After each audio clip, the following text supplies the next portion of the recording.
Hi guys, how are you. एक बार फिर से आपका स्वागत है आपके अपने यूट्यूब चैनल हक आपका।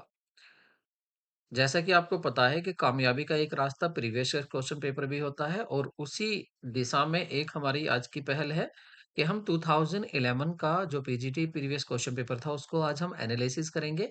यहाँ पर देखेंगे कि कौन से टॉपिक्स ज्यादा पूछे जा रहे हैं, किस तरह की क्या उसकी स्ट्रेटजी क्या है, किस तरह के क्वेश्चन आयोग पूछ रहा है, वो सब हम इससे भी देखेंगे। और यहाँ से ना केवल यही पेपर सॉल्व होगा बल्कि हमारे काफ़ी और क्वेश्चन भी तैयार हो जाएँगे। बस वीडियो में आप अंत तक बने रहिए। लेकिन अगर आप फर्स्ट टाइम चैनल पर आए हैं, तो चैनल को सब्सक्राइब करना बिल्कुल ना भूलें, क्योंकि आप देख रहे हैं सब्सक्राइब अभी बहुत कम है और हम चाहते हैं ये चैनल फ्री ऑफ कॉस्ट आपको बहुत कुछ प्रोवाइड करा रहा है। आप देखेंगे बीच में कोई बातें नहीं होंगी, कोई भी आपका टाइम वेस्ट नहीं होगा, सीधा बात पॉइंट की होगी। तो ऐसे चैनल को सब्सक्राइब ज़रूर करें ताकि ये चैनल ज़्यादा लोगों तक पहुँच बना सके, खासकर उन लोगों तक जो पेड कोर्स नहीं खरीद सकते हैं। तो शुरू करते हैं आज की वीडियो को। Let's begin. पहला क्वेश्चन है आज का, current ratio can be increased by. तो करंट रेशो को किस तरह से बढ़ाया जा सकता है? ओवर स्टेटिंग करंट एसेट को अधिक दिखाकर, ओवर स्टेटिंग करंट लायबिलिटी या करंट चालू दायित्व को अधिक दिखाकर, या चालू संपत्तियों को कम दिखाकर, या इनमें से कोई नहीं। देखिए करंट, अगर बात करें करंट रेशो की, तो करंट रेशो होता है आपका current asset upon current liability.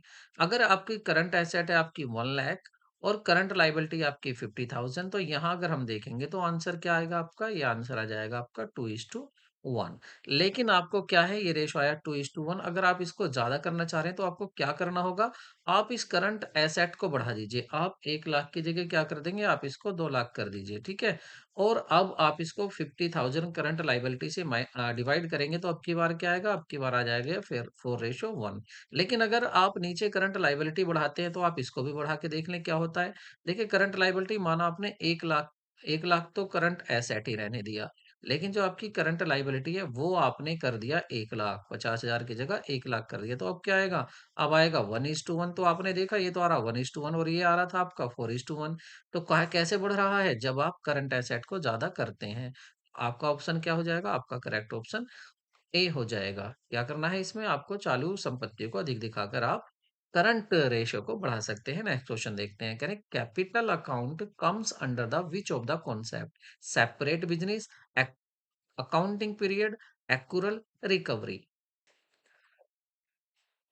Hindi में देखते हैं, पूंजी खाता किस अवधारणा के अंतर्गत आता है? पृथक व्यवसाय की अवधारणा, लेखांकन अवधि, अर्जित या वसूली। देखिए पृथक की बात करें तो यहाँ सेपरेट बिजनेस एंटिटी की बात करें, ये कहता है कि जो बिजनेस है और बिजनेसमैन दोनों ही अलग हैं।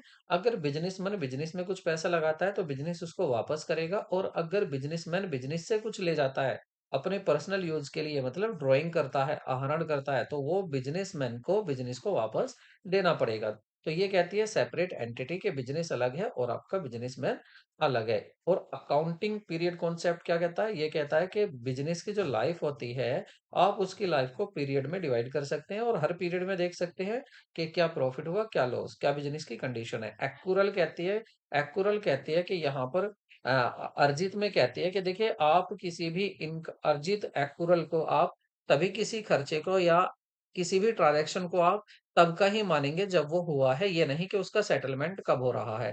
अगर जनवरी 2024 में कोई ट्रांजैक्शन हुआ है, लेकिन उसकी जो सेटलमेंट होगा, जो उसका पैसा मिलेगा, माना आपने यहाँ गुड्स बेचा लेकिन उसका जो पैसा मिलेगा वो नेक्स्ट ईयर जाकर 2025 में मिलेगा, तो आप इसको 2024 का ही मानेंगे, इसको आप 2025 का नहीं मानेंगे। रिकवरी कहती है कि आपको क्या है कि आप रिवेन्यू को वसूली जो होगी आपकी, यहाँ वसूली की अवधारणा होती है कि आप जिस ईयर सेल कर रहे हैं, जिस मंथ की सेल कर रहे हैं, आप उसी उसी मंथ का उस सेल को मानेंगे। ये नहीं है कि आप क्या करेंगे कि उसको नेक्स्ट मंथ की मानेंगे अगर वो नेक्स्ट मंथ में सेटल होता है। दोनों में डिफरेंस क्या है, देखिए ये तो रिकवरी तो करती है केवल किसकी बात, वसूली की।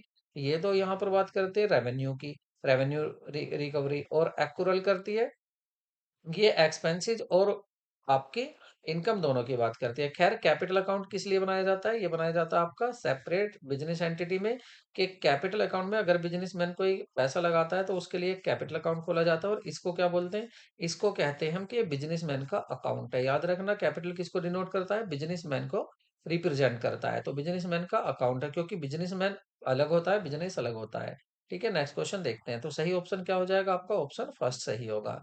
नेक्स्ट क्वेश्चन देखते हैं। Balance sheet tells financial position of the particulars.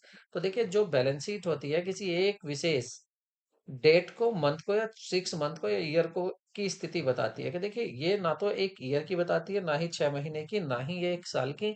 ये किसी एक डेट को बताती है। आप जिस डेट को भी बैलेंस शीट बना रहे हैं, अगर आप 31 मार्च में बैलेंस शीट बना रहे हैं, तो 31 मार्च को ये दिखाएगी कि आपकी एसेट कितनी है, आपकी लाइबिलिटी कितनी है, और आपकी एसेट कितनी है। तो फर्स्ट ऑप्शन आपका करेक्ट होगा, डेट। ठीक है, तिथि को दिखाती है। नेक्स्ट क्वेश्चन देखते हैं। उम्र बढ़ने पर भार बढ़ता है सहसंबंध है। Weight gain with the age is the correlation linear, collinear, negative, positive. इसको रेखीय कहेंगे, वर्करीय कहेंगे, ऋणात्मक कहेंगे, धनात्मक कहेंगे। देखिए, ऋणात्मक और धनात्मक कोरिलेशन आपका कुछ भी हो सकता है। ऋणात्मक भी हो सकता है, धनात्मक भी हो सकता है, और जीरो भी हो सकता है। ठीक है, तो यहाँ पर देखिए, जैसे जैसे उम्र बढ़ती है, आज एक बच्चा है, वो 1 साल का है, ठीक है, उसका जो भी भार है, लेकिन जैसे ही वो 5 साल का होगा तो उसका भार बढ़ेगा ही। तो आप देख रहे हैं कि भार के साथ बढ़ने के साथ साथ क्या होता है, उम्र के बढ़ने के साथ भार भी बढ़ रहा है। तो ये कैसा है? ये पॉजिटिव होगा, मतलब धनात्मक होगा। तो ऑप्शन आपका डी होगा। ये भी आपको पता होगा, ये आपका ये रहता है -1 से लेकर +1 तक, ये होता है आपका कोरिलेशन। ठीक है, कोरिलेशन। इसके बारे में पिछले सेट में मैंने ये भी बताया था कि आपको क्या करना है, फिशर का फॉर्मूला जरूर याद रखना है कोरिलेशन निकालने का, कि किस तरह से कोरिलेशन निकालते हैं। तो वो आपको याद रखना है, किसका? फिशर का फॉर्मूला। तो नेक्स्ट क्वेश्चन देखते हैं। और next, which is not the function of financial analysis? Trend study, budgeting, reclassification, rounding off figure. कौन सी वित्तीय विश्लेषण का कार्य नहीं है? प्रवृत्ति अध्ययन, बजट बनाना, पुनः वर्गीकरण करना, या अंकों का सन्निकटीकरण करना। देखो, पुनः वर्गीकरण करना, रिक्लासिफिकेशन जो है, ये किसमें नहीं आता है? ये फाइनेंशियल एनालिसिस में नहीं आता है, क्लासिफिकेशन करना। नेक्स्ट क्वेश्चन देखते हैं। In the asset turnover ratio VC, संपत्ति आवर्त अनुपात में हम क्या देखते हैं? तो देखिए, टर्नओवर रेशियो में, जिसको हम दूसरा नाम क्या है, एक्टिविटी रेशियो भी कहते हैं। तो इसमें हम क्या देखते हैं? How much asset is to be sold, या relation between the asset and net sales, selling price of the assets, या marking value of the asset. तो सही आंसर होगा आपका रिलेशन बिटवीन एसेट्स। हम किस में रिलेशन देखते हैं? एसेट और नेट सेल में रिलेशन देखा जाता है। और ये भी आपको याद रखना है कि इसका क्या है, टर्नओवर रेशियो को एक्टिविटी रेशियो भी हम कहते हैं। इसमें देखा जाता है कि कितनी जल्दी हम किसी गुड्स को, जो हमारी स्टॉक है या हमारी करंट एसेट है, उसको कितनी जल्दी हम बेच देते हैं। ठीक है, नेक्स्ट क्वेश्चन देखते हैं। कैपिटल एम्प्लॉयड, इक्विटी होगी, लॉन्ग टर्म लोन होगा, ए और बी दोनों होंगे। प्रयुक्त पूंजी, बिजनेस में लगाया हुआ जो कैपिटल एम्प्लॉयड है, वो इक्विटी होगा, लॉन्ग टर्म लोन होगा, या ए और बी दोनों होगा, या आपका ए और ए माइनस बी होगा। तो देखिए, या ए माइनस बी होगा। तो सही आंसर होगा आपका सी, ए प्लस बी होगा। बिजनेस में जो लगाया है, कैपिटल भी हो सकती है, एम्प्लॉय खुद का भी पैसा हो सकता है, और डेप्ट का, उधार भी, लॉन्ग टर्म डेप्ट हो सकता है। तो दोनों को मिलाकर क्या होगा? कैपिटल एम्प्लॉयड होता है। नेक्स्ट क्वेश्चन देखते हैं। Which of the following should be business organisation achieve as soon as possible? इसे व्यापारिक संस्था को शीघ्र निम्नलिखित में से किसे प्राप्त करना होता है? टारगेट सेल को, कि कितनी टारगेटिव सेल है, या ब्रेक इवन पॉइंट को, या प्रॉफिट ऑन इन्वेस्टमेंट को, या मार्केट शेयर को। तो सबसे ज्यादा जो जरूरी होता है वो होता है सम विच्छेद बिंदु, break even point. Break even point एक ऐसा पॉइंट होता है जहां पर ना ही प्रॉफिट होता है, और प्रॉफिट नहीं होता तो लॉस भी नहीं होता है। मतलब यहाँ पर अगर हम बात करें, तो यहाँ कह सकते हैं कि जो हमारा कंट्रीब्यूशन होता है, वो आपका फिक्स कॉस्ट के इक्वल होता है। ये भी आपको याद रखना है। इसके काफी क्वेश्चन पूछे जाते हैं, याद रखना। Break even point very very important है। इस पर मैंने अलग से एक वीडियो भी बनाई है, उसे भी आप देख सकते हैं, आरपीएससी के नाम से। नेक्स्ट क्वेश्चन देखते हैं। Who called management of profession? किसने प्रबंध को पैसा कहा है? प्रोफेशन किसने कहा है प्रबंध को?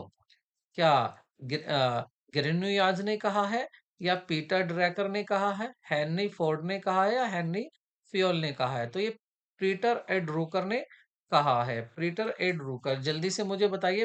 पीटर ए ड्रूकर, ड्रूकर ने कौन सा प्रिंसिपल दिया है? वेरी इंपॉर्टेंट और ये भी पूछा जाता है। जल्दी से मुझे कमेंट में बताइए आप। नेक्स्ट क्वेश्चन देखते हैं।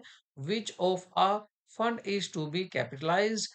The share issue exacting shareholder are called right issue, bonus share, preference share, all of the all of these। जब कोष को पूंजीकृत करना हो तो तब मौजूदा अंश धारक को निर्गमित किए जाने वाले अंशों को क्या कहते हैं? देखिए यहाँ मेन आप लाइन पढ़िए। मेन कहा मौजूदा अंश धारक, मतलब जो आपके एग्जैक्टिंग शेयर होल्डर हैं, पहले से ही आपने उनको शेयर दिए हैं, उन्हीं को आप क्या कर रहे हैं? उन्हीं को आप क्या कर रहे हैं? उन्हीं को आप शेयर दे रहे हैं। ठीक है? और वो भी कह रहे हैं पूंजी कोष को जब पूंजीकृत करना हो, जब कोष को पूंजीकृत कर रहे हैं आप, इसका मतलब आप क्या कर रहे हैं? आप उनको कम मूल्य में दे रहे हैं। तो वो कौन से शेयर होते हैं? देखिए वो होते हैं आपके बोनस शेयर होते हैं। ठीक है? बोनस शेयर क्या है? जो अपने ही शेयर होल्डर को कम प्राइस पर इशू किए जाते हैं। ठीक है? और राइट शेयर क्या होते हैं? जो इन्हीं को इशू किए जाते हैं, यही ले सकते हैं। लेकिन यहाँ बोनस क्यों आया? क्योंकि अरे फंड का यूज करना है, फंड को कैपिटलाइज करना है। नेक्स्ट देखते हैं। Where the principle of right person और right job use job increment, training and development, establishment, all of the above. सही कार्य पर सही व्यक्ति सिद्धांत का प्रयोग होता है कार्य संवर्धन में, प्रशिक्षण और विकास में, स्थापन में, या इन सभी में? तो इन सभी में क्या होता है? राइट पर्सन को राइट जॉब दी जाती है, कार्य संवर्धन में भी और आपका प्रशिक्षण और विकास में भी और स्थापना में भी। तो ऑल ऑफ दीज होगा। नेक्स्ट क्वेश्चन देखते हैं। अ फर्म इज डिसॉल्व, किसी फर्म का विघटन होता है ऑन द डेथ और insolvency of partner, on retirement of the partner, on completion of term, on the insolvency of all partner except one partner. यानी किसी भागीदार की मृत्यु होने अथवा उसके दिवालिया होने पर, किसी भागीदार के अवकाश ग्रहण करने पर, कार्य अवधि का पूरा हो जाने पर, एक भागीदार को छोड़कर सभी भागीदारों का दिवालिया हो जाने पर। देखिए अगर पहले ऑप्शन की बात करें, किसी भागीदार की मृत्यु होने पर, ये और उस अथवा उसका दिवालिया होने पर, ऐसा भी हो सकता है कि बाकी साझेदार चला सकते हैं। अगर ऐसा प्रोविजन है तो भी डिसॉल्व नहीं हो सकती। किसी भागीदार का अगर अवकाश हो गया, एक पार्टनर्स ने एक पार्टनर्स गया है, बाकी चला सकते हैं, ऐसा भी हो सकता है।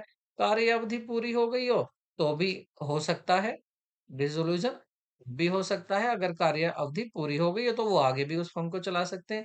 लेकिन अगर एक फर्म को छोड़कर सारे ही साझेदार, अगर देखिए अगर कार्य पूरा हो गया हो तो वो दूसरा कार्य कर सकते हैं क्योंकि सभी पार्टनर हैं। लेकिन आप बात सोचिए, अगर partner A B C D हैं, इसमें केवल डी को छोड़ दो, बाकी ये सब क्या हो गए? ये बाकी तीनों क्या हो गए हैं? ये दिवालिया हो गए, इंसॉल्वेंट हो गए। अब आप देखिए क्या अकेला पार्टनरशिप हम चला सकता है? बिल्कुल भी नहीं, क्योंकि पार्टनरशिप में मिनिमम कम से कम कितने पर्सन होने चाहिए? दो। और अधिक से अधिक कितने होने चाहिए? 50 होने चाहिए। तो कम से कम 100 हो सकता है अगर केंद्र सरकार चाहे। फिलहाल कितने कर किए हुए हैं? 50 किए हुए हैं। तो कम से कम कितने हैं? 2 होने चाहिए। यहाँ पर एक डी ही बच रहा था, इसलिए क्या है? ऑप्शन आपका डी सही होगा। इसमें क्या है कि फर्म का डिसोल्यूशन होगा ही होगा। नेक्स्ट क्वेश्चन देखते हैं। X is a partner in a ratio, ये तीनों के रेशियो दिए हुए हैं, X and Z. If X, Y and Z, if X retire, ठीक है, X is a partner in a ratio this Y and Z, X retire, what will be the new partnership ratio of the remaining partner? X Y Z, ये तीन partner है, भागीदार हैं। यदि x retire हो जाता है तो नया क्या होगा? अब आप देखिए, एक्स है, वाई है और आपका जेड है। एक 1/2, दूसरे का है 2/5 और तीसरे का आपका 1/10। तो इसमें से कौन जा रहा है? यहाँ से कह रहे हैं कि हिंदी में देखिए, कह रहे हैं यदि एक्स रिटायर हो जाता है, तो अगर एक्स रिटायर हो जाता है, एक्स ये रहा तो ये तो रिटायर हो गया, तो बचा क्या? इन दोनों का बचा। तो क्या रेशो हो जाएगा इनका? इनका रेशो हो जाएगा 2:5 और 1:5। 10। लेकिन आप यहाँ पर देखेंगे ये तो ऐसा आंसर आ रहा ही नहीं है। तो इस तरह क्या करने का आपको आपको करना है, यहाँ पर आप 10 की मल्टीप्लाई यहाँ कर लो और 10 की मल्टीप्लाई यहाँ कर लो। तो 5 से इसको काटोगे 2 टाइम्स, 10 से 10 कट हो जाएगा, 2 2 जा 4 हो जाएगा और 1 1 जा 1 हो जाएगा। तो क्या आ रहा है, 1 4 आ रहा है। और आप विश्वास नहीं मानोगे, ये बिल्कुल आपका रिपीटेड रिपीटेड क्वेश्चन है। इसलिए जरूरी हो जाता है कि आप प्रीवियस क्वेश्चन पेपर को जरूर सोल्व करें। बी आपका करेक्ट आंसर है। नेक्स्ट क्वेश्चन देखेंगे। The headquarter of the Asian Development Bank located in Shanghai, Hong Kong, Manali, Manila, Singapore. तो सही आंसर होगा आपका मनीला। मनीला में क्या है आपका, एशियन डेवलपमेंट बैंक का मुख्यालय है। कुछ इंपोर्टेंट आपके मुख्यालय हैं जो मैं पेपर से पहले आपको उनको बहुत जल्दी अभी ही हाल फिलहाल में ही आपको टोटल लिखवा दूंगा। जितने भी ये पूछे जाते हैं उनमें से ही आपका क्वेश्चन आ जाएगा। सो नेक्स्ट क्वेश्चन है आपका capital structure ratio, equity procedure, equity reserve, डेप्ट, इक्विटी डेप्ट, लॉन्ग टर्म डेप्ट, शॉर्ट टर्म डेप्ट। पूंजी संरचना अनुपात समता और समता और पूर्वाधिकारी होगा या समता रिजर्व होगा, समता या आपका ऋण होगा या दीर्घकालीन ऋण और अल्पकालीन ऋण होगा। देखिए ये मैं आपको इम्पोर्टेंट 18 फॉर्मूले की लिस्ट दूंगा, आप उनको याद कर लेना। उनमें से कम 2 क्वेश्चंस जरूर आ जाएंगे। तो सही आंसर होगा यहाँ पर आपका सी, इक्विटी टू डेप्ट रेशियो, समता ऋण रेशियो। नेक्स्ट क्वेश्चन देखते हैं। What is the minimum share held by government in the government company? Very easy question इसको हम कहेंगे।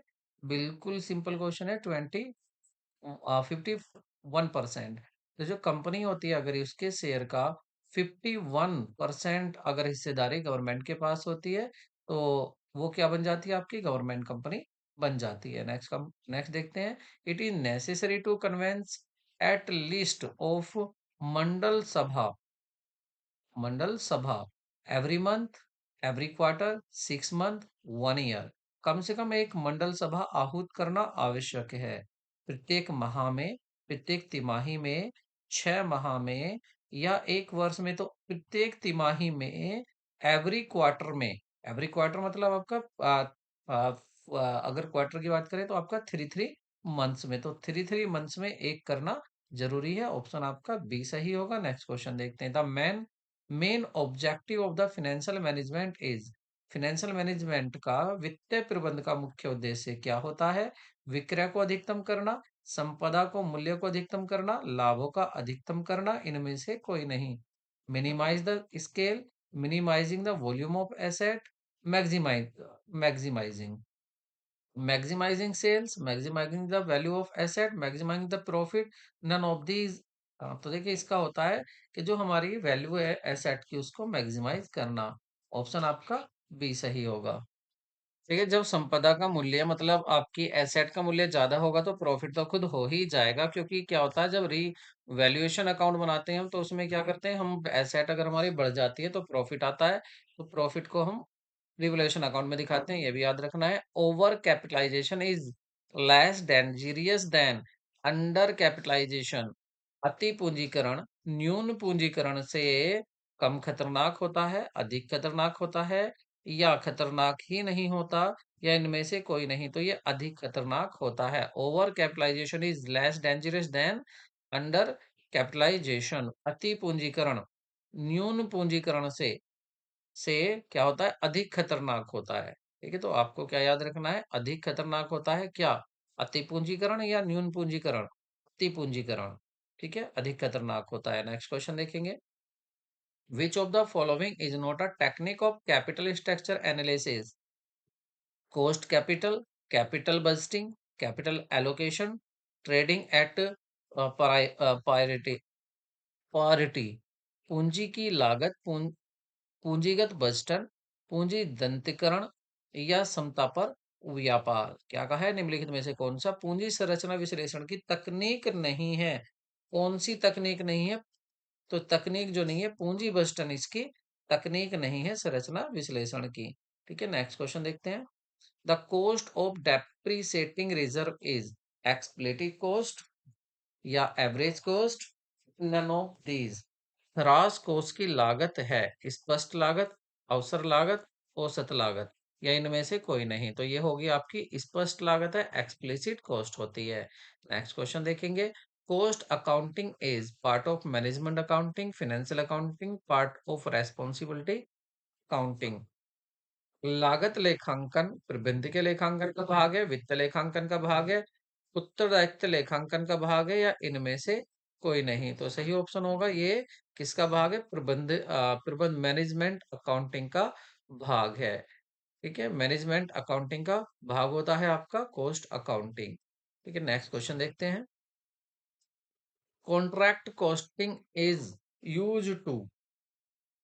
ठेका लागत प्रयोग की जाती है shipping buildings, aircraft industry, self propelled vehicles industry, none of these.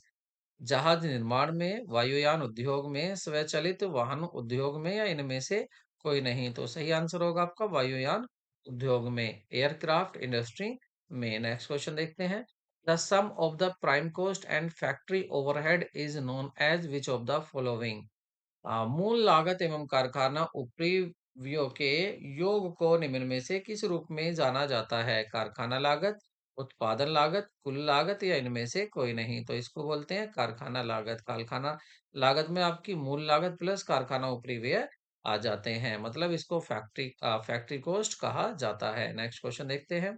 According to the which of the following method of valuation issue are link to current economic value. LIFO method, FIFO method, या HIFO method, या weighted average price method. मूल्यांकन की निम्न में से पद्धतियों में से कौन सी पद्धति के अनुसार निर्गमन चालू आर्थिक मूल्यों से संबंधित होता है।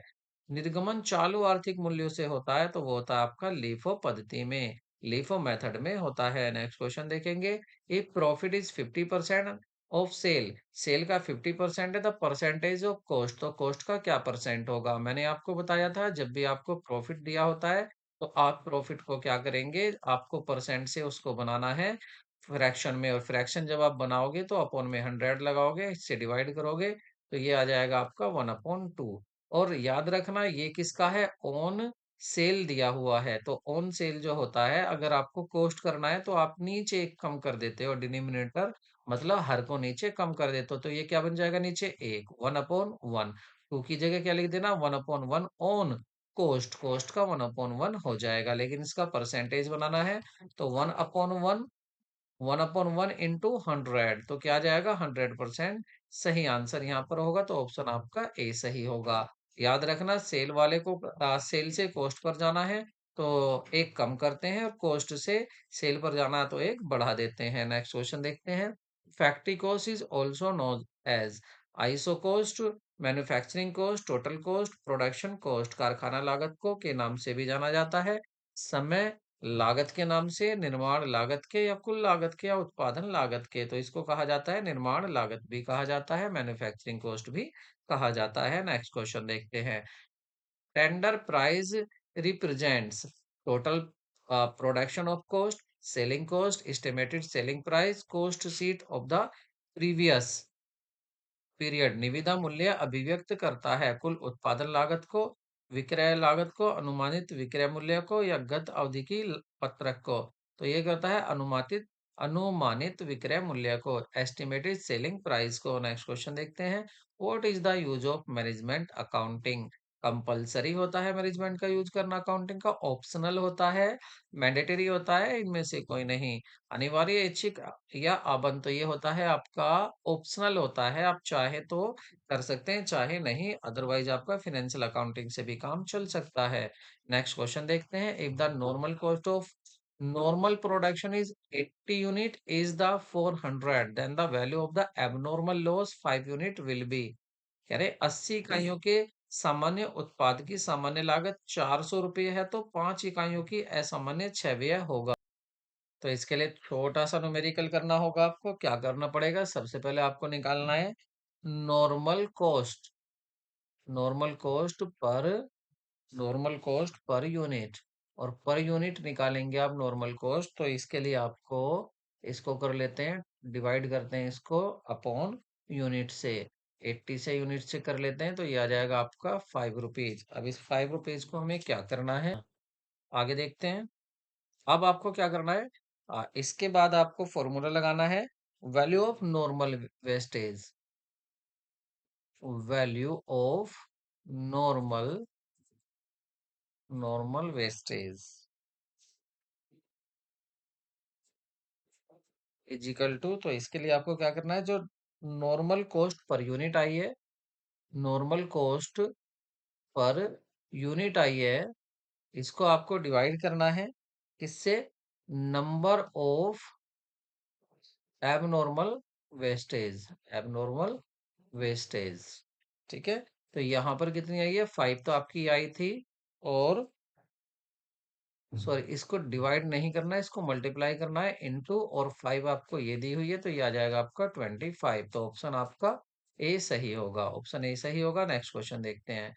The function of management accounting and cost accounting are, इनको कॉम्प्लीमेंट्री कहेंगे आप, या एंटोजोनिस्टिक कहेंगे नेचर में, या नेचुरल इन इफेक्ट कहेंगे, स्टेचुरी कहेंगे। प्रबंधकीय लेखांकन और लागत लेखांकन के कार्य आपस में परिपूरक प्रकृति के होते हैं, विरोध प्रकृति के होते हैं, प्रभाव तटस्थ रूप होते हैं, वैधानिक होते हैं, तो ये होते हैं परिपूरक प्रकृति के, कंप्लीमेंट्री इन नेचर होते हैं। नेक्स्ट क्वेश्चन देखते हैं। Short term analysis of financial statement is mainly related to working capital analysis से, स्टेबलिजिंग द ऑर्गेनाइजेशन कार्यशील पूंजी विश्लेषण से, संस्था की स्थिरता से, या संस्था की अर्जन शक्ति संभावना से, या संस्था की भावी स्थिति से। तो पहला ही ऑप्शन सही है आपका, कार्य पूंजी विश्लेषण से, वर्किंग कैपिटल एनालिसिस से रिलेटेड होता है short term analysis of financial statement. Next question देखेंगे। Liquid ratio do not include, क्या इंक्लूड नहीं होता है लिक्विड रेशो में, तो देखिए लिक्विड रेशो में होता है आपका quick asset upon current liability.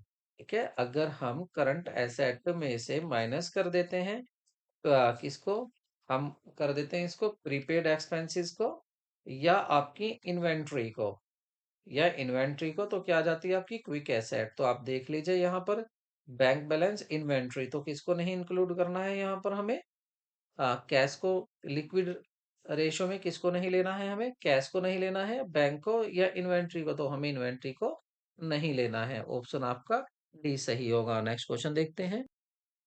Next question है आपका, the following is an indicator of stock turnover. निम्न स्कंद आवर्त सूचक है। तो स्कंद आवर्त मतलब ये यहाँ पर बात हुई है, स्कंद मतलब इन्वेंट्री।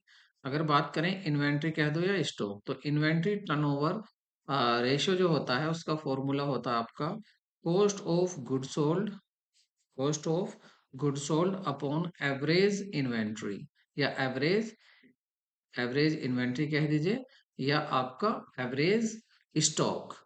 तो ये फॉर्मूला होता है इसका। तो अगर ये स्टॉक, इसका इंडिकेटर क्या होगा, अगर ओवर इन्वेस्टमेंट हो रहा है स्टॉक में, ठीक है, तो ये आपका सही होगा। ठीक है, और नेक्स्ट क्वेश्चन देखते हैं।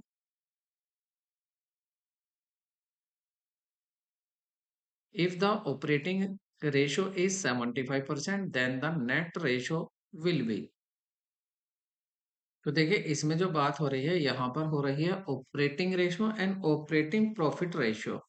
तो नेट रेशियो का मतलब है ऑपरेटिंग रेशियो, ऑपरेटिंग रेशियो और प्लस ऑपरेटिंग प्रॉफिट रेशियो, इन दोनों की बात हो रही है, और ये दोनों जो होते हैं वो 100% होते हैं। अब इसमें से जो ऑपरेटिंग रेशियो है ये आपका 75, तो पूछ रहे हैं ऑपरेटिंग प्रॉफिट रेशियो कितना होगा, तो ये 100 में उधर जाकर माइनस हो जाएगा, तो ये बचेगा आपका 25%, तो ये हो जाएगा आपका 25%। ऑप्शन आपका बी सही होगा। नेक्स्ट क्वेश्चन देखते हैं। ये देखिए रेशो में से दो तीन क्वेश्चन आपके आ जाते हैं, इसको आप अच्छे से तैयार कर लें। कह रहे हैं ओपनिंग स्टॉक 80,000 दिया हुआ है, क्लोजिंग स्टॉक 1 लाख रुपए का है, कॉस्ट ऑफ गुड सोल्ड वो दिया हुआ है 3,60,000, तब स्टॉक टर्नओवर एज, तो बताइए स्टॉक टर्नओवर रेशो कितना होगा।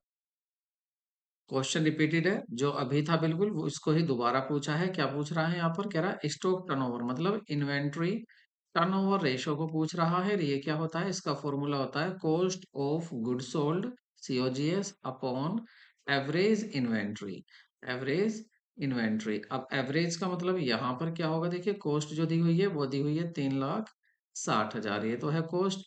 अपॉन 3,60,000 और यहाँ पर दिए एवरेज इन्वेंट्री, मतलब ओपनिंग 80,000 है और क्लोजिंग है 1 लाख, तो दोनों को ऐड करेंगे और ये आ जाएगा आपका 80,000, 80,000 प्लस 1 लाख और अपॉन हो जाएगा आपका 2, तो ये आ जाएगा आपका 3,60,000। इसको डिवाइड करेंगे, नीचे आ जाएगा 90,000। क्यों? 1,80,000 का 2 से डिवाइड करेंगे तो 90,000, 90,000 ये हो गया। अब इसको काट देते हैं तो ये हो जाएगा आपका 4 टाइम, तो ये आ रहा आपका 4 टाइम्स। ठीक है, ये भी रेशो से क्वेश्चन है। ये क्वेश्चन देखिए, आपके रेशो से बहुत क्वेश्चन लिए गए हैं, तो रेशो को अच्छे से कर ले आप।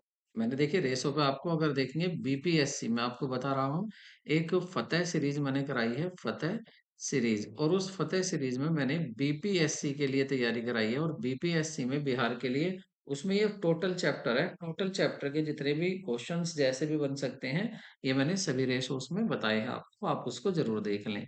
नेक्स्ट क्वेश्चन देखते हैं। When fixed cost is 10,000 and profit volume ratio is 20%, then break even point is 2,000, 5,000, 50,000, 10,000। जब स्थिर लागत 10,000 रुपया है एवं लाभ मात्रा अनुपात 20% है, तो सम विच्छेद बिंदु कितना होगा? तो देखिए बीईपी के अगर यहाँ पर बात करें, बीईपी से भी 3-4 क्वेश्चन आ जाते हैं, इनको अच्छे से कर ले। B E P, break even point, तो इसका फॉर्मूला होता है आपका fix cost upon profit volume ratio. अब यहाँ पर इसकी वैल्यू पुट कर लेते हैं, तो ये कितना होगा आपका 10,000 और अपॉन में लिखते हैं आपका 20 और परसेंट को हटाकर नीचे 100, तो इसको जब हम रेसिप्रोकल करेंगे तो ये क्या आ जाएगा आपका 10,000 इंटू 100 और अपॉन 20, इसको कट कर देते हैं यहाँ पर, और 5 बार, तो 5 की इसमें मल्टीप्लाई करेंगे, ये आ जाएगा आपका 50,000, तो सही आंसर हो जाएगा आपका सी। नेक्स्ट क्वेश्चन देखते हैं। In the break even chart Y axis represents, देखिए ये जो आपको ब्रेक इवन पॉइंट है, ये आपको कॉस्ट अकाउंट में भी मिल जाएगा और ये आपको मैनेजमेंट अकाउंट में भी चैप्टर मिल जाएगा, प्रॉफिट वॉल्यूम रेशियो। और मार्जिनल कॉस्ट के नाम से जो चैप्टर है आपका, उसमें भी मैनेजमेंट अकाउंटिंग में पूरा चैप्टर मिल जाएगा, आप इसको अच्छे से पढ़ें। इसमें काफी क्वेश्चंस पूछे जाते हैं, तो आप इससे बहुत अच्छे से इसकी तैयारी करें। देखिए वाई की बात हो रही है किसमें, break even point, break even chart, तो ब्रेक इवन चार्ट क्या है, ये भी एक इसका मेथड है। तो इसमें देखेंगे तो इसमें जो होता है आपका volume of sale in unit, जो ब्रेक इवन चार्ट में वाई होता है, वाई क्या दिखाता है, तो वाई दिखाता है volume of sales in unit, के आपको कितनी बिक्री करनी है, कितना आपको विक्रय करना है इकाइयों में, कितना माल आप बेचेंगे, वो इसको शो करता है। नेक्स्ट क्वेश्चन देखते हैं। A budget which gives a summary of the project profit and loss account and all functionary budget is known as capital budget, sales budget, master budget, fixable budget. एक budget जो अनुमानित लाभ हानि खाता एवं सभी क्रियात्मक बजटों का सारांश प्रदान करता है, सभी बजटों का सारांश प्रदान कर रहा, तो ये क्या होगा, पूंजी बजट होगा, विक्रय बजट होगा, मास्टर बजट, लॉजफुल बजट, तो ये होगा आपका मास्टर बजट। नेक्स्ट क्वेश्चन देखते हैं। When the following will not change in the working capital: purchase of the goods cash, purchase of the machine cash, purchase of the machine by check, sale of the machine by check, निम्नलिखित में से किसके द्वारा कार्यशील पूंजी में परिवर्तन नहीं होगा? कार्यशील पूंजी क्या होती है, वर्किंग कैपिटल, ये होती है आपकी current asset minus current liability.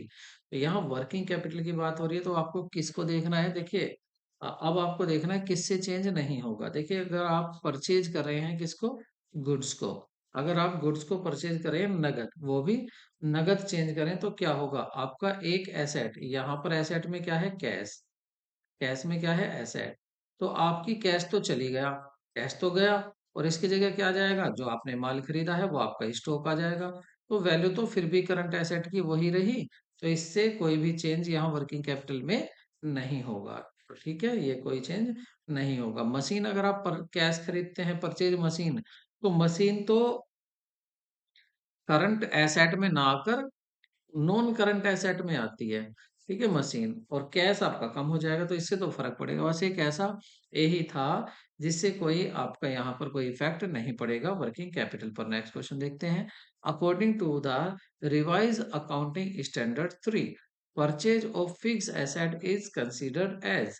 तो जो आप संशोधित लेखांकन प्रमाण 3 के अनुसार स्थिर संपत्तियों के क्रिया को माना जाता है परिचालन क्रिया, विनियोजित क्रिया, वित्तीय क्रिया या रोकड़ अंत प्रवाह, operating activity, investing activity, financing activity या इनफ्लो ऑफ कैश। तो आप जब मशीन परचेज कर रहे हैं तो इसको इन्वेस्टिंग एक्टिविटी माना जाता है। कोई भी फिक्स एसेट आप परचेज कर रहे हैं तो उसको क्या कहेंगे आप? इन्वेस्टिंग एक्टिविटी कहेंगे, विनियोजित क्रिया कहेंगे। ठीक है, फाइनेंसिंग कहेंगे अगर आप बिजनेस करने के लिए पैसा उधार ले रहे हैं, शेयर इशू कर रहे हैं या आप उधार पैसा ले रहे हैं तो वो सब क्या होगा? फाइनेंसिंग एक्टिविटी में। चाहे पैसा ले आप शेयर इशू करके या डिवेंचर इशू करके, चाहे उनका पैसा वापस करें, वो सब फाइनेंसिंग में आती हैं। ऑपरेटिंग में आती हैं मेन ऑपरेशन प्रिंसिपल एक्टिविटी जो होती है बिजनेस की। ठीक है, तो यहाँ पर क्या था? इन्वेस्टिंग, कहीं भी आप पैसा इन्वेस्ट कर रहे हैं फिक्स एसेट में तो उसको हम इन्वेस्टिंग एक्टिविटी में इंक्लूड करते हैं। नेक्स्ट क्वेश्चन देखते हैं। Cash flow statement is prepared from. Balance sheet से बनाया जाता है, प्रॉफिट एंड लॉस अकाउंट से बनाया जाता है, एडिशनल इंफॉर्मेशन से, इन सभी से। तो कैश फ्लो स्टेटमेंट जो तैयार होता है वो इन सभी से तैयार होता है। नेक्स्ट क्वेश्चन देखेंगे। Standard costing method involves. प्रमाप लागत विधि सन्निहित होती है। अनुमानित लागत नियत करना, प्रमाप या प्रमाप लागत का निर्धारण करना या बजटीय लागत तैयार करना या हानियों को कम करना। तो सही आंसर होगा आपका बी, प्रमाप लागत। देखिए ये मैं फिर कह रहा हूँ, मैनेजमेंट आपका काफी कुछ देने वाला है, मैनेजमेंट को आप अच्छे से जरूर पढ़ लें। ठीक है, तो इसका एक अलग से चैप्टर है बिल्कुल, प्रमाप लागत। चैप्टर का नाम है प्रभात लागत। और एक और आ जाती है मार्जिनल कॉस्ट, यहाँ से भी क्वेश्चन पूछे जाते हैं। नेक्स्ट क्वेश्चन देखते हैं। तो इसका आंसर सही हो गया आपका। Yes, next question. देखिए इससे भी आप अकाउंटिंग स्टैंडर्ड भी जरूर याद कर लें, ये भी काफी इंपॉर्टेंट होते हैं, यहाँ से भी काफी क्वेश्चन पूछे जाते हैं। Accounting related to the integration of company is done under accounting standard 14, accounting standard 20, accounting standard 16, accounting standard 12। देखिए कंपनी के एकीकरण से संबंधित लेखांकन किया जाता है। एकीकरण से संबंधित तो देखिए अगर 14 से ही किया जाता है एकीकरण का, क्योंकि 20 से क्या कहा जाता है? ये अर्निंग पर शेयर। ठीक है, और 16 क्या कहा जाता है? बोरोविंग कॉस्ट के बारे में बताता है। और 12 क्या बताता है? गवर्नमेंट ग्रांट के बारे में बताता है। ठीक है, तो अकाउंटिंग स्टैंडर्ड इस अकाउंटिंग स्टैंडर्ड 14 किससे रिलेटेड? आपका कंपनी के एकीकरण से। नेक्स्ट क्वेश्चन देखते हैं। इन इंटरनल रिकंस्ट्रक्शन, आंतरिक पुनर्निर्माण में कोई भी कंपनी समापन में नहीं जाती है। आंतरिक पुनर्निर्माण में केवल एक कंपनी समापन में जाती है, दो या अधिक कंपनियों का समापन होता है, या एक से अधिक कंपनियों का समापन हो जाता है। तो ऑप्शन ए सही होगा, कोई भी कंपनी का समापन नहीं होता है अगर हम रिकंस्ट्रक्शन इंटरनल रिकंस्ट्रक्शन करते हैं कंपनी का। No company goes into liquidation. Next question देखते हैं। Issue of debenture is use of cash, sources of cash, profit of operation और इनमें से कोई नहीं। ऋण पत्र अगर निर्गमित किए जाते हैं तो इसका मतलब क्या होगा? रोकड़ का प्रयोग होगा, रोकड़ का स्रोत होगा, संचालन से लाभ होगा या इनमें से कोई नहीं। तो क्या होगा? रोकड़ का स्रोत, मतलब रोकड़ की प्राप्ति होती है अगर आप डिबेंचर इशू करते हैं। ठीक है, क्योंकि आप क्यों कर रहे हैं? ताकि आप बिजनेस करने के लिए आपको पैसा मिल सके। तो इससे क्या होगा? रोकड़ का स्रोत होता है, रोकड़ आती है। नेक्स्ट क्वेश्चन देखते हैं। The term income, income is the following type of receipt.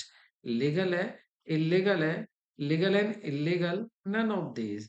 आय शब्द में निम्नलिखित प्रकार की प्राप्तियां सम्मिलित हैं। तो आय में कौन सी प्रकार के शब्द को, कौन सी प्रकार की प्राप्तियां को आप शामिल करेंगे? विधानिक, अवैधानिक, वैधानिक और अवैधानिक, इनमें से कोई नहीं। तो सही होगा आपका वैधानिक और अवैधानिक। कहीं से भी आ रही हो, ये तो केवल क्या बता रही है? आय बता रही है।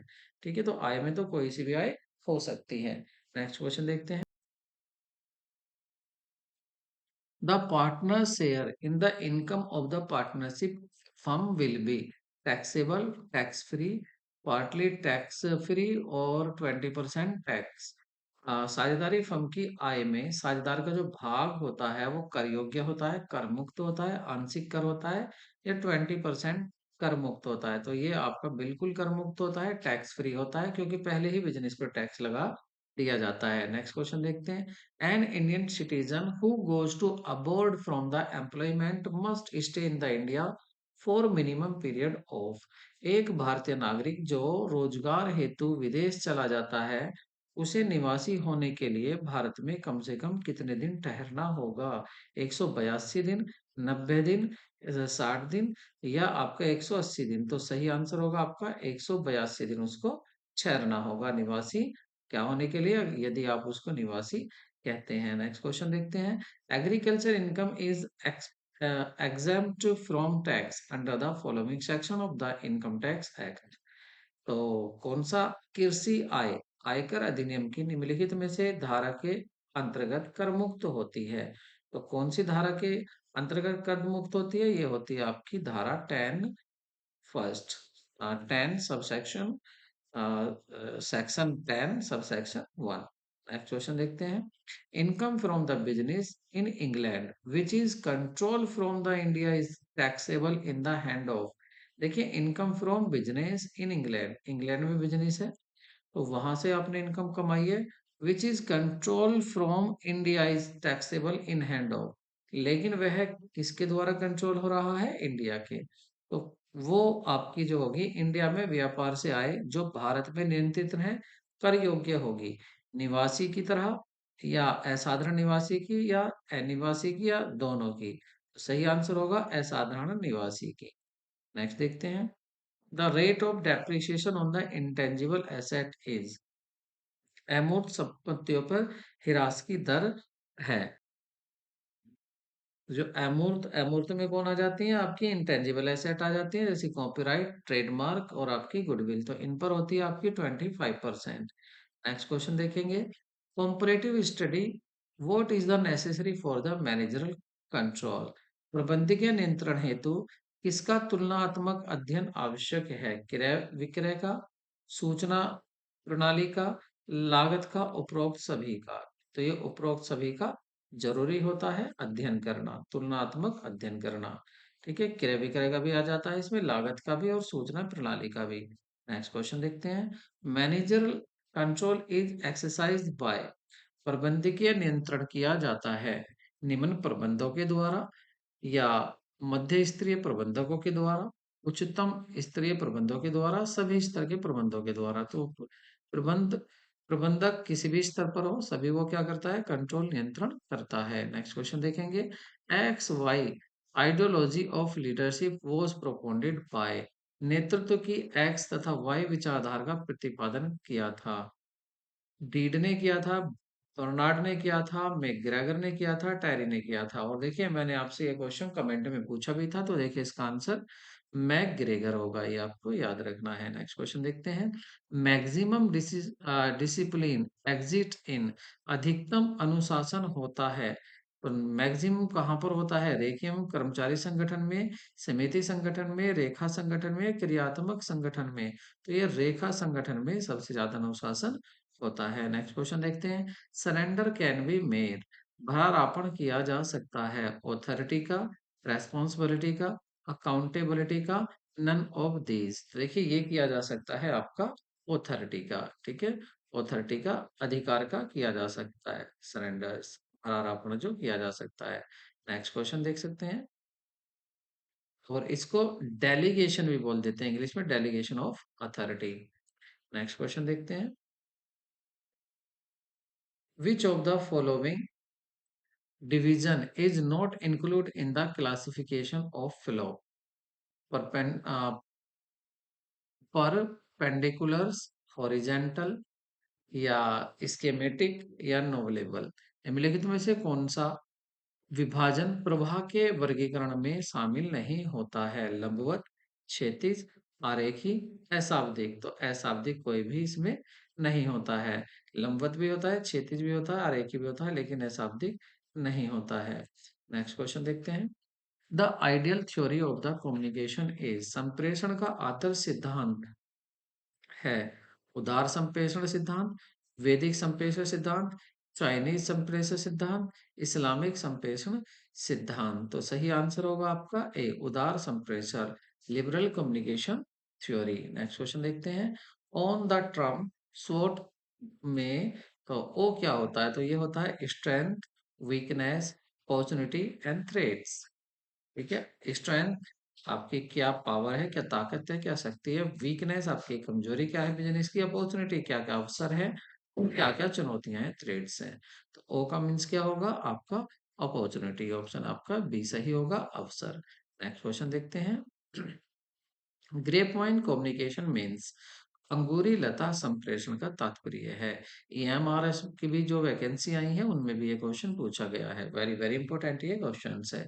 तो ये प्रतिबंधित संप्रेषण है, विस्तृत फैलाव संप्रेषण है, ज्यादा से ज्यादा लोगों में शीघ्रता से संप्रेषण है, व्यक्तिगत संप्रेषण है। तो सही होगा ज्यादा से ज्यादा। ठीक है, ये आपका किस में आता है? ये इनफॉर्मल कम्युनिकेशन में आता है। इनफॉर्मल कम्युनिकेशन में ये आता है। ठीक है, ये आपको याद रखना, अंगूरी लता या ग्रेप वाइन। नेक्स्ट क्वेश्चन देखते हैं। Prestigious leadership relationship is related to physical barrier, personal barrier, organisational barrier, emotional barrier. प्रतिष्ठात्मक संबंध संबंध संबंधित है भौतिक अवरोध से, व्यक्तिगत अवरोध से, संगठनात्मक से, भावनात्मक से। तो सही आंसर होगा आपका भावनात्मक, इमोशनल। नेक्स्ट क्वेश्चन देखते हैं। which is not a principle of effective communication? Principle of clarity, principle of completeness, principle of atmosphere, principle of humility। प्रभावी प्रभावशाली संचार का कौन सा सिद्धांत नहीं है? स्पष्टता का सिद्धांत, स्पष्ट होना चाहिए। पूर्णता का सिद्धांत, पूर्ण होना चाहिए। परम विश्वास का सिद्धांत, परम विश्वास होना चाहिए। या नर्मता का सिद्धांत, प्रिंसिपल ऑफ ह्यूमिलिटी, नर्मता का सिद्धांत इसमें नहीं आता है। नेक्स्ट देखते हैं। What is the interest on drawing for a business? एक बिजनेस के लिए इंटरेस्ट ऑन ड्राइंग क्या होगा? आहरण पर ब्याज व्यवसाय के लिए क्या होगा? प्रारंभिक व्यय होगा, पूंजीगत लाभ होगा, लाभ होगा, हानि होगा। तो ये होगा आपका प्रारंभिक व्यय। Initial expenditure in the interest on drawing, drawing पर इंटरेस्ट बिजनेस के लिए क्या होगा? तो ये तो बिजनेस के लिए तो लाभ होना चाहिए, क्योंकि देखिए बिजनेस यहाँ है और ये है बिजनेसमैन। ठीक है, बिजनेसमैन क्या करता है? इस बिजनेस में से 1,000 रुपये लेके चला जाता है अपने, इसके लिए अपने ड्राइंग कर लेता है, अपने पर्सनल यूज के लिए ले जाता है। Drawing for business. अच्छा, कह रहा आहरण पर ब्याज व्यवसाय के लिए क्या है? Interest invest.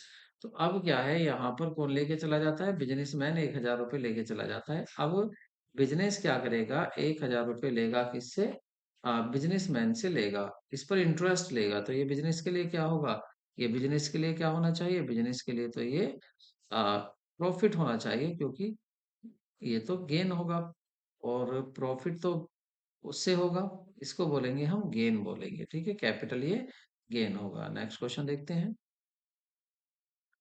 Standard cost means, actual cost होती है, एस्टिमेटेड कॉस्ट होती है, प्री डिटरमाइंड कॉस्ट होती है साइंटिफिक बेसिस पर, या प्री डिटरमाइंड कॉस्ट होती है एस्टिमेटेड पर। प्रमाप लागत का आशय क्या होता है? मैंने कहा था ना, प्रमाप लागत से बार बार क्वेश्चन पूछे जा रहे हैं। तो ये वास्तविक लागत होती है, अनुमानित लागत होती है, वैज्ञानिक आधार पर पूर्व निर्धारित लागत होती है। प्रमाप स्टैंडर्ड कॉस्ट या अनुमानों पर पूर्व निर्धारित लागत होती है। तो सही होगा इसका, वैज्ञानिक आधार पर पूर्व निर्धारित लागत होती है। प्री डिटरमाइंड कॉस्ट होती है साइंटिफिक बेसिस पर। नेक्स्ट क्वेश्चन देखते हैं। Cost which are the record in the book after the expenditure in the incurred but before the profit uncalled। कह रहे लागत लागतें जो व्यय होने के बाद किंतु लाभ प्राप्ति से पूर्व पुस्तकों में लिख दी जाती हैं, उनको क्या कहते हैं? कुल लागत कहते हैं, प्रमापित लागत कहते हैं, असमाप्त लागत कहते हैं, अनुमानित लागत कहते हैं। तो सही आंसर होगा आपका असमाप्त लागत। अनफिनिश्ड कॉस्ट, अनफिनिश्ड गुड की ये कॉस्ट होती है। अनफिनिश्ड गुड कॉस्ट इसको कहा जाता है। Cost which are recorded in the books after the expenditure is incurred but before the profit is earned। Next question देखते हैं। ई कॉमर्स मीन्स क्या होता है? इकोनॉमिक्स कॉमर्स होता है, इलेक्ट्रॉनिक कॉमर्स होता है, इंजीनियरिंग कॉमर्स होता है, या इलेक्ट्रिफाइड कॉमर्स होता है? तो सही आंसर होगा आपका इलेक्ट्रॉनिक कॉमर्स। नेक्स्ट क्वेश्चन देखते हैं। Loss of the goods in transit is the overhead expenses in sales, factory, office, distribution। तो सही आंसर होगा आपका डिस्ट्रीब्यूशन। मार्ग में माल की क्षति एक ऊपरी व्यय होगा वितरण का। नेक्स्ट क्वेश्चन देखेंगे। On the winding of a company the first thing is paid is. सबसे पहले क्या पेड करोगे आप? लिक्विडिटी ऑफ रिमरेशन, जो लिक्विडेटर होगा उसका रिमरेशन, लीगल एक्सपेंसेस, पीरियर क्रेडिटर्स, या एक्सपेंसेस टू वाइंड अप। तो सबसे पहले निस्तारक जो होगा वो अपना पारिश्रमिक लेगा, लिक्विडेटर अपना रिमरेशन लेगा। नेक्स्ट क्वेश्चन देखेंगे। The field of business economies does not include. व्यावसायिक अर्थशास्त्र के क्षेत्र में शामिल नहीं है मांग पूर्वानुमान, मूल्य निर्धारण निर्णय, विनियोग प्रबंध निर्णय, लाभांश निर्णय। तो व्यावसायिक अर्थशास्त्र के क्षेत्र में क्या शामिल नहीं है? मांग पूर्वानुमान, मूल्य निर्धारण निर्णय, विनियोग प्रबंधन, या लाभांश निर्णय। तो इसमें आता है लाभांश निर्णय। ये आपका बिजनेस इकोनॉमिक में इंक्लूड नहीं किया जाता है। नेक्स्ट क्वेश्चन देखते हैं। Who among the following is called a business economist? निम्नलिखित में से किसे व्यवसायिक अर्थशास्त्री कहते हैं? कंपनी सचिव को, संपर्क अधिकारी को, आर्थिक सलाहकार को, या लेखा नियंत्रक को? तो फाइनेंशियल एडवाइजर को हम बिजनेस इकोनॉमिस्ट कहते हैं। नेक्स्ट क्वेश्चन देखते हैं। Risk posed by the drought are. सूखे के कारण उत्पन्न जोखिम है प्राकृतिक, वित्तीय, सामाजिक, आर्थिक। तो ये होगा आपका प्राकृतिक, नेचुरल रिस्क होगा। नेक्स्ट क्वेश्चन देखेंगे। Why does the demand curve slope downward to the right. जो डाउनवर्ड, ये आपका, सॉरी, जो आपका डिमांड कर्व होता है उसका कर्व का स्लोप डाउनवर्ड होता है राइट को। सब्स्टिट्यूशन इफेक्ट की वजह से, इनकम इफेक्ट की वजह से, change in the number of buyer की वजह से, या ऑल ऑफ द अबव। सही आंसर होगा ऑल ऑफ द अबव, इन सभी की वजह से होता है। नेक्स्ट क्वेश्चन देखेंगे। द डिमांड कर्व में be move ward from the left to right due to bad product, by demonstration, by hypothesis, all of the above। तो सही आंसर होगा all of the above, प्रोक्त सभी। नेक्स्ट क्वेश्चन देखेंगे। If the change in the demand for a commodity is proportion to change in its price, then it is called unity elasticity, elasticity less than unit, perfectly elastic, perfectly inelastic. यदि वस्तु की मांग में परिवर्तन उसके मूल्य के परिवर्तन के अनुपात में होता है तो उसको क्या कहते हैं? उसको बोलते हैं इकाई लोच, यूनिटरी इलास्टिसिटी। जितना चेंज आपकी प्राइस में हो रहा है उतना ही आपकी किस में हो रहा है? मांग में भी हो रहा है। बराबर हो रहा है तो unitary. Which economist gave the idea of cross elasticity of demand? Robert Giffen, Moore, Marshall, या नन ऑफ द अबव। तो ये दिया था मूर ने। मूर ने दिया था मांग की आड़ी लोच का विचार। नेक्स्ट क्वेश्चन देखते हैं। टोटल कॉस्ट किसके बराबर होती है?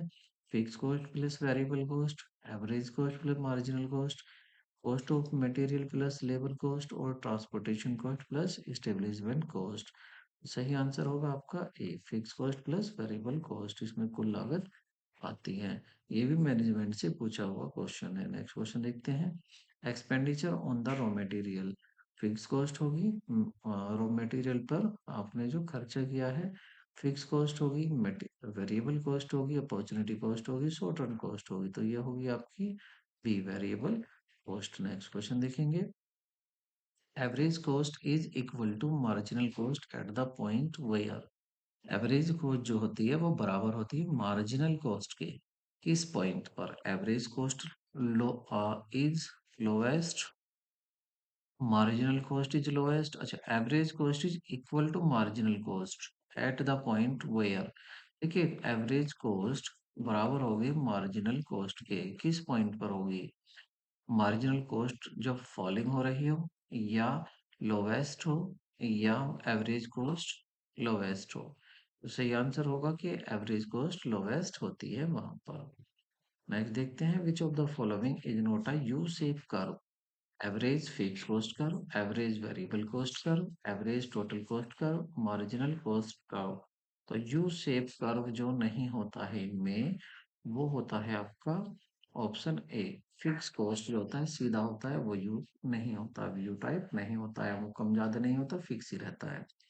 नेक्स्ट क्वेश्चन देखेंगे, when a firm produce 40 unit, it total cost comes rupees 6000। When it produce 410 unit, the total cost comes 7500, then marginal cost will be, तो marginal cost कितनी होगी? देखिए, 410 यूनिट। ठीक है, 410 यूनिट की कितनी आ रही है कॉस्ट? ये आ रही है 7500। और आपकी 400 यूनिट की कितनी आ रही है? 400 यूनिट की आ रही है कॉस्ट, ये आ रही है आपकी 6000। तो कितनी फालतू आ रही है? 1500। किसके लिए आ रही है? 10 के लिए आ रही है 15। तो 10 के लिए कितनी आ रही है? 1500। हाँ, 1500 आ रही है, तो एक के लिए कितनी कॉस्ट होगी? 1500 अपॉन 10। तो ये आ जाएगी आपकी 150। तो 150 रुपये आपका करेक्ट आंसर होगा। तो मार्जिनल कॉस्ट क्या होगी यहाँ पर? 150। ठीक है, नेक्स्ट क्वेश्चन देखते हैं। In a perfectly competitive market, a firm will be price maker होती है, price taker होती है, या on the place barrier to entry for the other firms, या on the produce a product that different from the competitor। पूर्ण प्रतियोगिता बाजार में फर्म जो होती है वो एक मूल्य ग्रहण करने वाली होती है।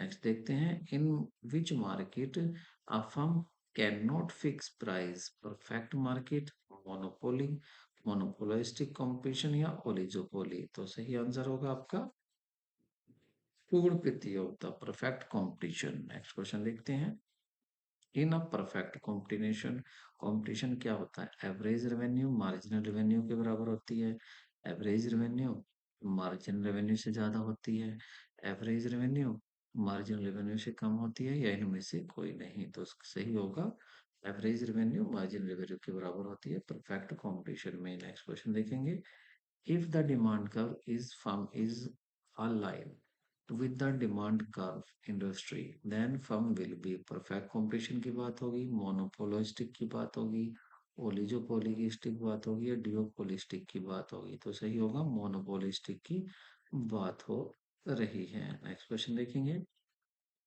In case of monopolistic equilibrium, तो इक्विलिब्रियम में क्या होता है? ए आर बड़ा ज्यादा होता है किससे?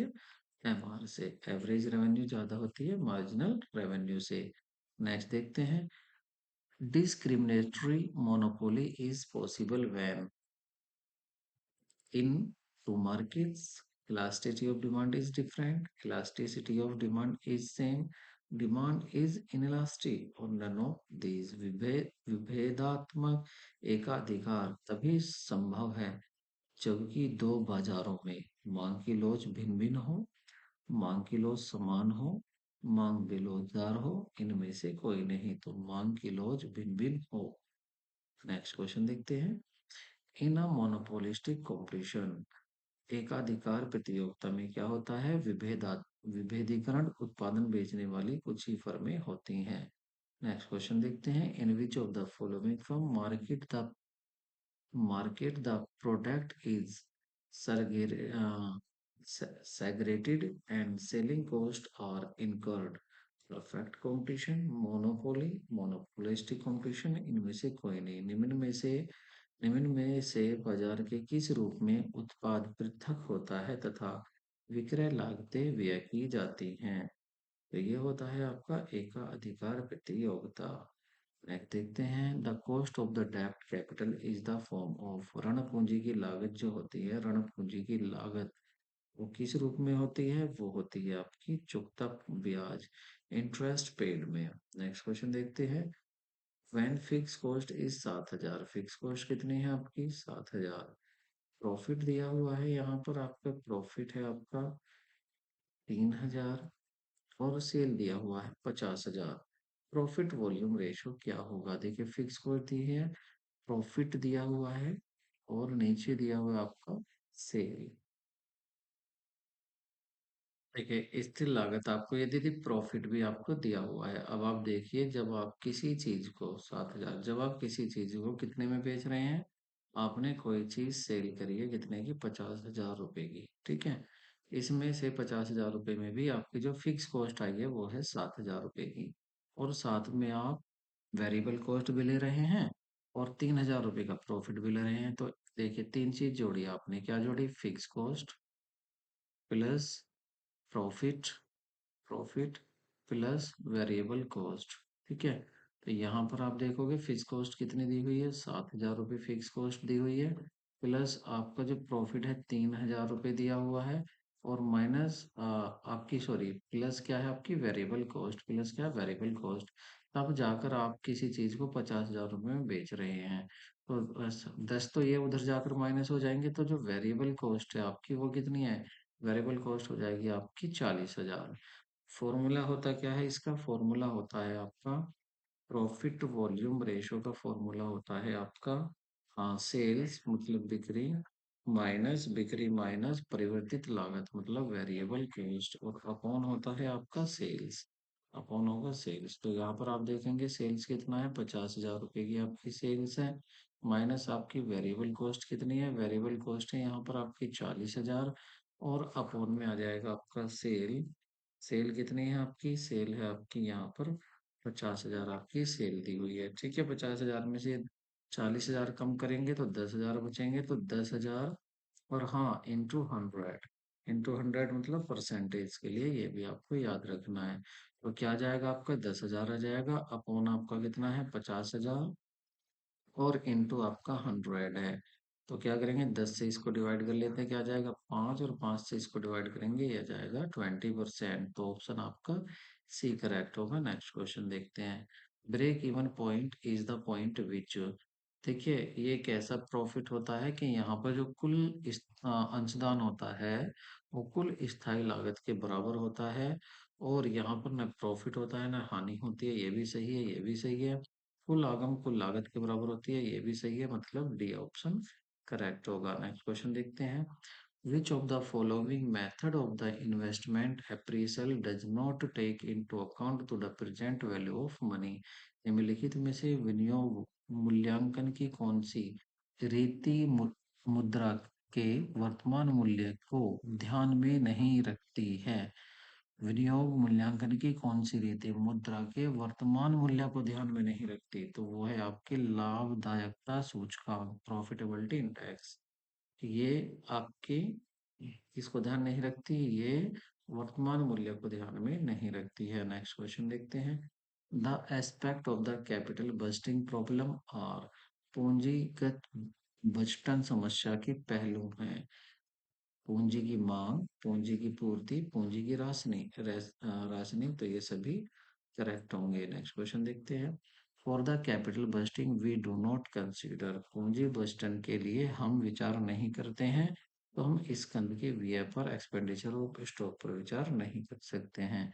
Statics can prove anything, disprove anything, neither prove nor disprove but rule, तो स्टैटिक सांख्यिकी कर सकता है कुछ भी सिद्ध, किसी का भी खंडन, न सिद्ध न खंडन, एक यंत्र है केवल, तो सी ऑप्शन आपका सही होगा, ये केवल एक यंत्र होता है। नेक्स्ट क्वेश्चन देखेंगे, which of the following is not done in static statistical research, सांख्यिकीय अनुसंधान में कौन सा कार्य नहीं किया जाता है, विभ्रम का अनुमान, समंको का वर्गीकरण, समंको का संपादन, अशुद्धियों का विश्लेषण। तो यहाँ पर जो हम नहीं करते हैं, editing of data, classification of data, estimating of confusion, तो हम यहाँ पर एनालिसिस ऑफ इनकुरेसी इनएक्यूरेसी नहीं करते, अशुद्धियों का विश्लेषण नहीं करते हैं। नेक्स्ट क्वेश्चन देखते हैं। The qualities of good questionnaires are, proper order में होनी चाहिए, प्रॉपर प्लेस होना चाहिए, शॉर्ट एंड क्लियर होनी चाहिए, सभी। तो आंसर होगा ये सभी होने चाहिए क्वेश्चनरी में। What difference will be the receipt of book debt make? पुस्तकीय ऋणों की प्राप्ति से क्या अंतर पड़ेगा? चालूपन अनुपात बढ़ेगा। देखिए पुस्तकों की मतलब ऋण, आप लॉन्ग टर्म डेप्ट ले रहे हैं तो उससे क्या होगा आपका चालू अनुपात बढ़ जाएगा, चालू अनुपात घट जाएगा, चालू अनुपात पर कोई प्रभाव नहीं पड़ेगा क्योंकि इसमें तो करंट एसेट और करंट लायबिलिटी होती है, और लॉन्ग टर्म डेप्ट नॉन करंट लायबिलिटी में आएगा, ना कि करंट में। तो ऑप्शन डी सही होगा। नेक्स्ट क्वेश्चन देखते हैं। The study of the economic condition of the worker of a factory, the overall criteria criteria would be, किसी कारखाने के मजदूरों की आर्थिक स्थिति का अध्ययन करने के लिए समग्र होंगे मजदूर संघ के पदाधिकारी, केवल विवाहित कर्मचारी, केवल रक्षित, सभी मजदूर। ऑप्शन होगा आपका ए, मजदूर संघ पदाधिकारी। नेक्स्ट क्वेश्चन देखते हैं। If the percentage error is 2 and the estimated value is 500, then the actual value will be, यदि प्रतिशत विभ्रम 2 है, अनुमानित मूल्य 500 है, वास्तविक मूल्य कितना होगा? तो वास्तविक मूल्य होगा आपका, वास्तविक मूल्य होगा आपका अनुमानित, एक मिनट, अनुमानित अनुमानित अनुमानित मूल्य प्लस माइनस प्रतिशत मूल्य, प्रतिशत मूल्य।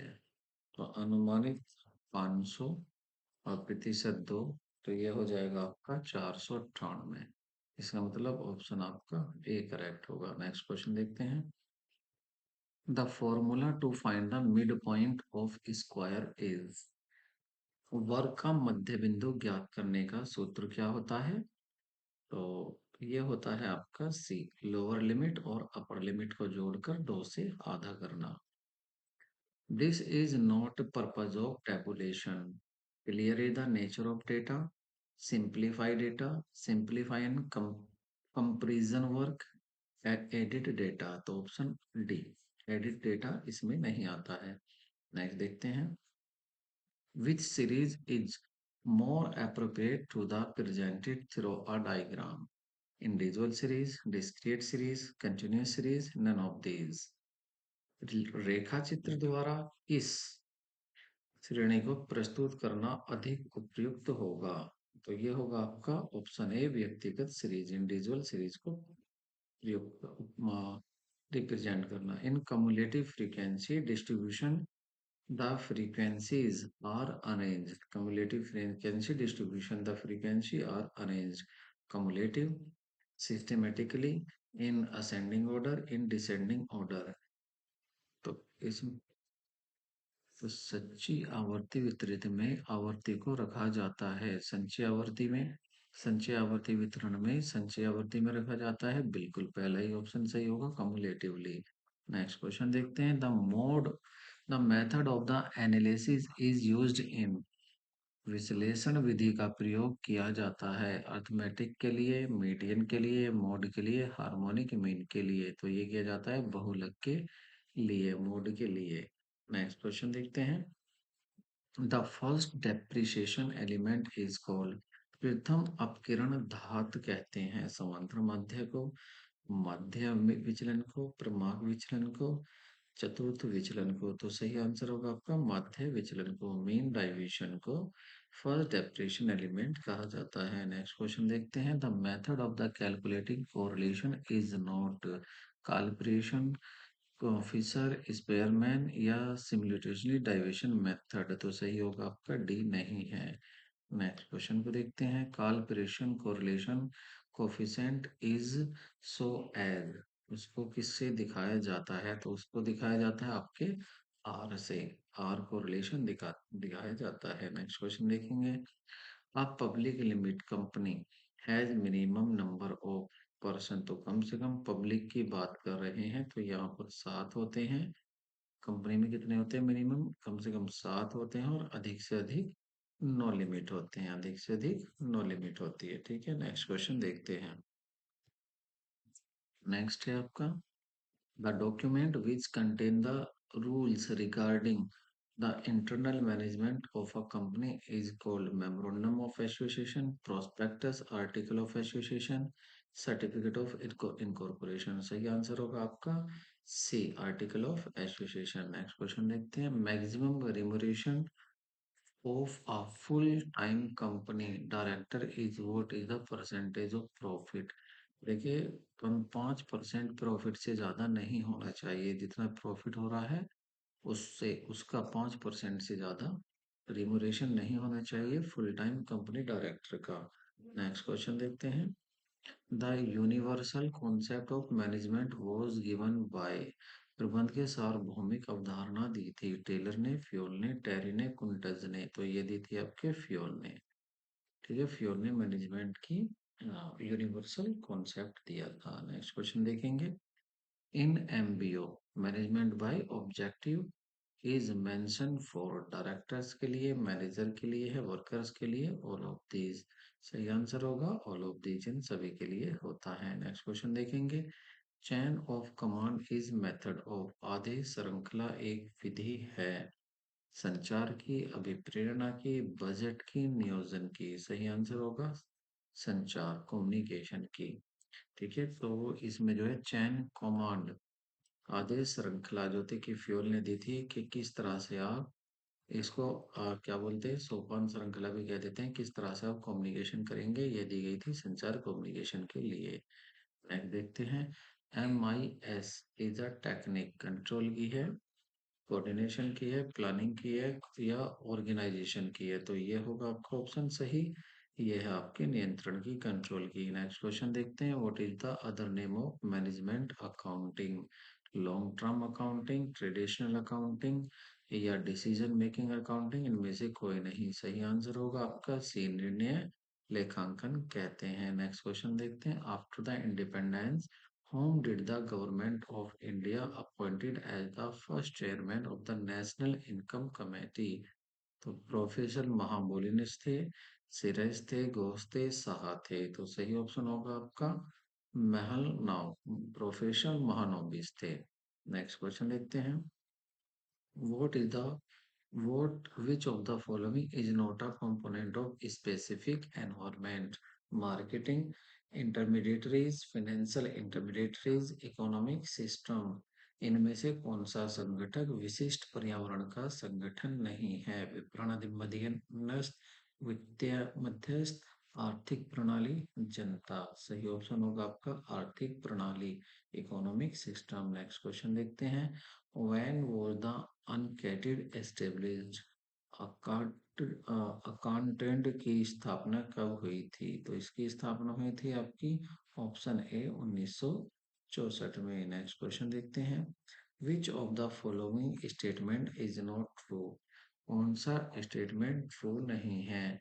M4 जो था उसमें M3 plus total deposit of the bank post office, या M3 M1 plus term deposit bank होता है। तो देखिए करेक्ट होगा आपका M1 में जो आता है वो M2 plus M3 plus M4 आते हैं। ये बात सही नहीं है। ठीक है, ये बात बिल्कुल गलत है, नॉट ट्रू। नेक्स्ट क्वेश्चन देखते हैं। When was the central static association established? तो ये एस्टेब्लिश्ड हुआ था आपका ऑप्शन बी 1951 में, केंद्रीय सांख्यिकी संघ की स्थापना हुई थी। नेक्स्ट क्वेश्चन देखते हैं। In India become a member of the world bank, world bank का इंडिया मेंबर कब बना था? भारत विश्व बैंक का सदस्य कब बना था? 1945 में बना था। नेक्स्ट क्वेश्चन देखेंगे। International monetary fund gives, emergency loan देता है, सीजनल लोन देता है, स्टेबिलिटी लोन देता है, सभी तरह के। ऑप्शन होगा सीजनल लोन, मौसमी ऋण देता है। नेक्स्ट क्वेश्चन देखेंगे। फॉरेन ट्रेड पॉलिसी 2009 से 14 वाज अनाउंस्ड इन। तो ये हुई थी आपका मार्च 2009 में। अब आपको याद रखनी है जो अब चल रही है, ठीक है, कौन सी पॉलिसी चल रही है ये आप याद रखेंगे। और जो अब की होगी, जो कि अगर हम कहें वर्तमान में, अगर हम बात करें वर्तमान की, तो ये भी याद करना जरूरी है अब। तो ये भारत सरकार ने 31 मार्च 2023 को घोषणा की है नई विदेश नीति की, जिसको हम कह सकते हैं फॉरेन ट्रेड पॉलिसी, एफटीपी कह सकते हैं, ठीक है। और इसका मकसद क्या होगा? इसका मकसद होगा भारत का, इसका उद्देश्य क्या होगा? भारत को 2030 तक 2 ट्रिलियन, 2 ट्रिलियन अमेरिकी डॉलर को निर्यात के हासिल करना, ठीक है। खैर आपको ये याद रखना है कि अब कौन सी चल रही है? अब चल रही है वो जो आपकी 31 मार्च 2023 को घोषणा हुई है, ठीक है। तो यहाँ पर आप कमेंट में जरूर बताएं आपको वीडियो कैसी लगी, ठीक है। उम्मीद करता हूँ ये आपके लिए बहुत हेल्पफुल होगी और आपका टाइम भी बचाया है। नेक्स्ट वीडियो में मिलते हैं। Take care, bye bye. जाने से पहले चैनल को सब्सक्राइब जरूर करें।